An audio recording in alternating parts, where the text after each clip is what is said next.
Bonjour à toutes et à tous. Comment se fait-il qu'autant d'emplois restent à pourvoir alors que le chômage persiste? Une analyse économiste simplifiée avec d'un côté une offre de travail globale des travailleurs et de l'autre une demande de travail globale, les entreprises auraient du mal à apporter des réponses satisfaisantes. Et si vous vous contentez de mettre en parallèle d'un côté un taux de chômage important et de l'autre un nombre important d'entreprises qui n'arrivent pas à recruter, vous risquez de passer à côté d'une analyse géographique qui rappelle simplement que si ceux qui cherchent du travail et ceux qui en offrent ne sont pas proches l'un de l'autre, le problème risque de ne pas se résorber du jour au lendemain. Autrement dit, il est sans doute important d'avoir une vision globale du marché du travail, mais la rencontre concrète entre une compétence et un travail se fait avant tout à un niveau local. Mais qu'entends-je? Il faut trouver un échelon local qui dispose d'une connaissance fine de son environnement économique, qui puisse avoir un pied dans la formation initiale, un autre auprès des demandeurs d'emploi et un dernier auprès des entreprises, qui ait une taille suffisante pour pouvoir englober tous les acteurs à une échelle pertinente et qui ait déjà une expertise certaine dans la planification des politiques publiques et l'aménagement du territoire. Si vous aussi vous voulez comprendre quel rôle peuvent jouer les collectivités pour favoriser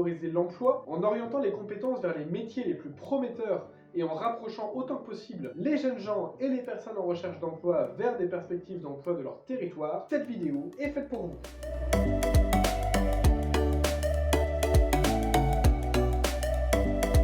Bienvenue à tous sur La Territo, la chaîne qui vient vous faire prendre de la hauteur sur la vie des collectivités territoriales. Vous l'aurez peut-être compris, la collectivité territoriale dont je parle, c'est la région, qui dispose de compétences importantes en matière de formation professionnelle et d'orientation, leurs compétences apprentissage étant supprimées depuis peu. Si vous connaissez un peu les régions, vous devez savoir que le document de planification star des régions, c'est le SRADET, qui joue un rôle majeur dans l'aménagement du territoire sur le long terme. Or, ce premier document stratégique a un petit frère qui se spécialise justement dans le développement économique local et qui s'appelle le SRDE2I, Schéma régional de développement économique, d'innovation et d'internationalisation. Eh bien, si vous avez aimé le SRADET et si vous avez pu vous délecter de votre SRDE2I, vous allez adorer le CPRDFOP en matière d'orientation et de formation professionnelle.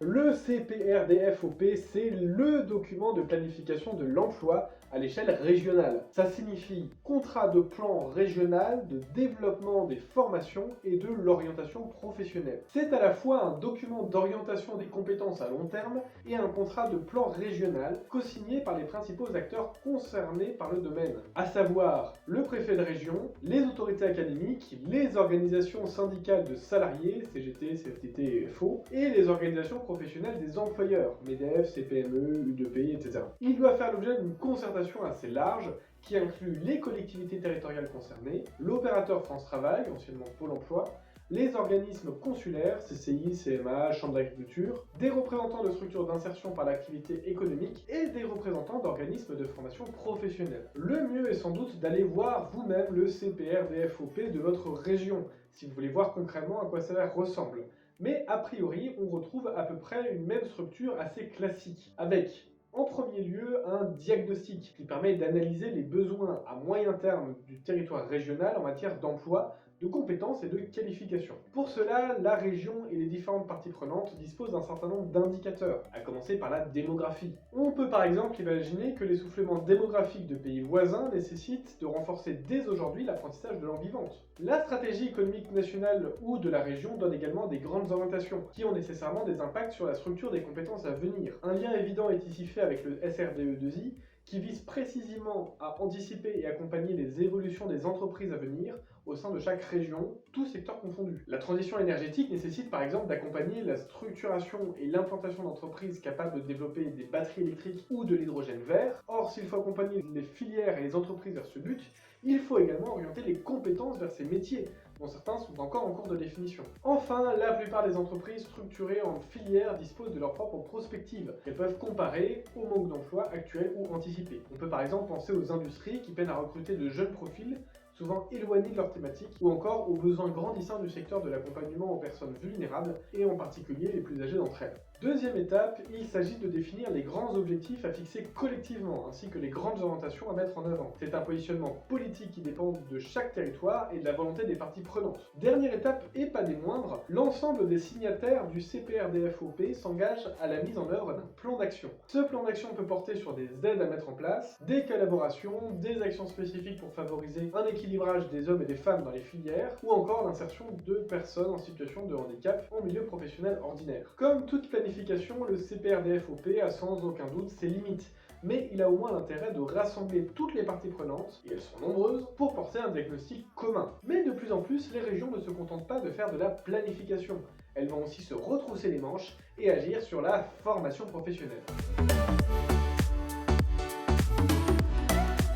Ce qu'il faut absolument avoir en tête, c'est que les régions ne sont pas prescriptrices de formation. Ça veut dire qu'à l'inverse des missions locales, de Cap Emploi ou encore de France Travail, elles ne rencontrent jamais des personnes qui recherchent une formation et ne vont donc ni les inciter ni les obliger à suivre un parcours de formation. Leur intervention est donc principalement financière, aux côtés des entreprises qui doivent financer la formation de leurs salariés, des opérateurs de compétences ou OPCO, ou encore de l'État qui intervient principalement à travers France Travail. Concrètement, les conseils régionaux interviennent par le développement de ce qu'on appelle les programmes régionaux de formation.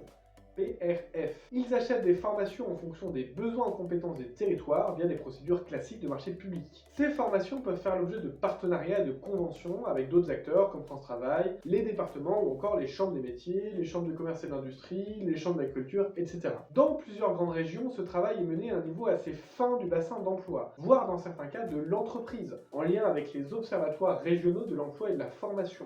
Les OREF. Par exemple, une région et son OF vont identifier grâce à une étude de terrain qu'un bassin d'emploi particulier comporte déjà un certain nombre de garagistes, mais que très peu sont capables de faire face au développement massif des voitures électriques. Elle va alors pouvoir passer un marché public pour développer une formation spécifique à destination des garagistes de ce territoire. Tout l'enjeu pour la région va être de proposer un certain nombre de formations relativement récurrentes qui portent sur des besoins réguliers du territoire, mais aussi de laisser la place à des constructions de formations sur mesure afin d'accompagner un besoin urgent et structurant du territoire. On peut par exemple penser dans l'actualité récente à certains emplois de soudeurs ou de chauffeurs de train ou de bus qui peinent à être pourvus. Afin de parfaire ces financements, la plupart des régions développent un certain nombre de dispositifs pour financer des coûts annexes, mais importants de la formation. On pense par exemple à l'hébergement, au transport, à la restauration ou encore à la garde d'enfants dans certains cas. Il faut savoir que ce financement régional est extrêmement important et représente souvent le deuxième montant contractualisé avec l'État dans le cadre des contrats de plan État-région, les CPER, juste derrière les transports ferroviaires. Mais faisons un petit point d'étape.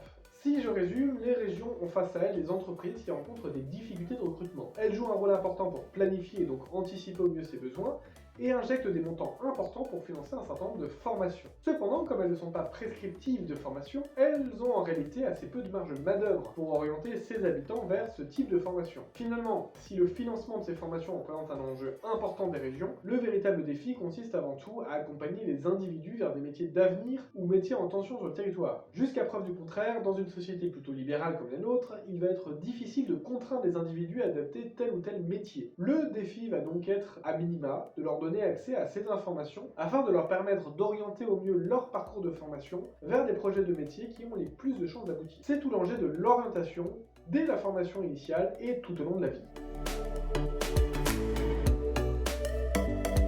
Pour relier les personnes, les formations et les emplois, les régions jouent un rôle d'orientation via ce qu'on appelle parfois les services publics régionaux de l'orientation, les SPRO, c'est-à-dire qu'ils ont pour mission de mettre en place des dispositifs visant à orienter les élèves et leurs familles, les apprentis, les étudiants, mais aussi l'ensemble des actifs tout au long de leur vie professionnelle. En ce qui concerne l'orientation au milieu scolaire, la loi du 5 septembre 2018 pour choisir son avenir professionnel est venue renforcer la décentralisation en la matière. Concrètement, l'État continue à accompagner l'orientation des élèves via des centres d'information et d'orientation, les CIO, de prendre les décisions d'orientation et de gérer l'affectation des élèves en lien avec leur famille. Les régions, quant à elles, s'affirment en tant qu'expertes de la connaissance du terrain sur les formations et sur les métiers. Elles peuvent s'appuyer notamment sur l'ONICEP, l'Office national d'information sur les enseignements et les professions, mais elles ont également bénéficié d'un transfert de personnel des délégations régionales de l'ONICEP, les DRONICEP. Dans les faits, assez peu de personnel de ces DRONICEP ont opté pour les collectivités, ce qui veut donc dire que les collectivités ont recruté. Avec tous ces soutiens, elles peuvent établir une documentation de portée régionale pour mieux faire connaître le monde économique et professionnel local. Elles peuvent donc s'appuyer sur leurs services et sur un certain nombre d'acteurs membres, réseau d'information jeunesse, mission locale, et autres partenaires en charge d'animation ou de ressources sur le sujet pour mener un certain nombre d'actions. Pour être tout à fait honnête, cette compétence orientation reste encore difficile à mettre en œuvre pour les régions, dès lors que c'est l'État qui conserve l'orientation individuelle des élèves au sein des établissements ou bien leur CIO. Pour autant, les régions disposent d'un certain nombre d'outils pour accompagner au mieux l'orientation qui, je le rappelle, ne concerne pas que les élèves, mais aussi les personnes tout au long de leur vie. Agences physiques d'information fixes ou tournant sur le territoire, plateformes en ligne et numéros d'appel, information de premier niveau sur les métiers, accompagnement personnalisé, conseils méthodologiques, dispositifs d'immersion en entreprise, plateforme de mise en contact d'employeurs et d'apprentis ou de stagiaires, développement d'ambassadeurs métiers, organisation de salons d'orientation, mise en œuvre d'ateliers de sensibilisation à des thématiques spécifiques, etc., etc.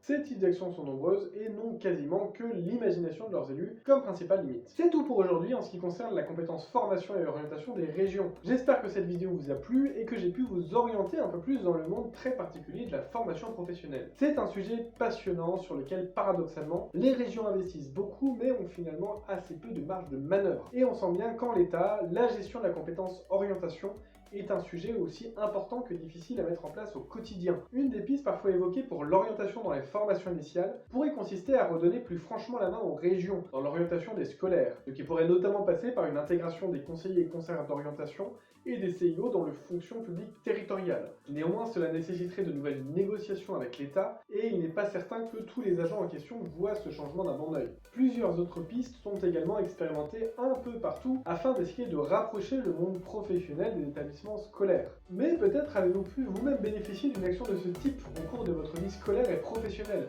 Dans ce cas, n'hésitez pas à l'indiquer en commentaire pour partager l'expérience. J'espère que cette vidéo vous a plu. Si c'est le cas, n'hésitez pas à laisser un petit pouce bleu et un commentaire et à diffuser largement cette vidéo, que ce soit dans vos réseaux personnels ou professionnels. En attendant, je vous dis à bientôt pour de nouvelles aventures. Rideau.